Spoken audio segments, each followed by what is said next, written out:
The Bourne Ultimatum, basically, it's a movie starring Matt Damon as Jason Bourne. He's a super spy, he's an assassin, and he has amnesia, so he has no memory for the longest time in terms of who he is and where he's from. And his whole goal throughout the course of the film is to blame other people.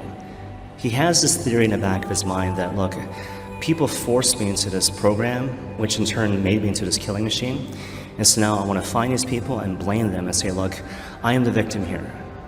You're the one who turned me into this killing machine, so you're the one who's ultimately responsible for all the things I've done, all the things I failed to do, all the people I've killed. We tend to do this, right? We tend to kind of play the role of the victim. What's the reason why I'm struggling with sin? It's because of my childhood, it's because of the government, it's because of my family, it's because of my parents. The twist at the end of the movie is that he finds out, actually, he volunteered for this program, so it's nobody's fault. He enters into the space of the penitential act that we hear at the beginning of Mass. I have sinned before the Lord. Through my fault, through my grievous fault. I have no one to blame but myself. So I'm left alone with my shame and my guilt and my despair. If I have no one left to blame, and I have no means of salvation or redemption, all I have left is despair. And so he jumps off this building into a nearby river, but not before being shot and seemingly killed by the main antagonist in the film. And so you see him, he's in the water. It seems like he's dead.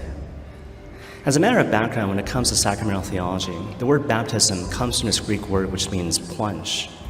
It alludes to the fact that back in the day, in the days of the early church, baptism was done by way of full-body immersion. The whole body goes under the water. So the symbolism is striking. You drown. You die to the old sinful self, and you are reborn as a child of God. And to mark that, typically you get a new name, your baptismal name. Now you hold that thought and you go back to the film. So all of a sudden there's this newscast. This reporter is talking about Jason Bourne, but now she's referring to him by his original name, his baptismal name, if you will, calling him David Webb.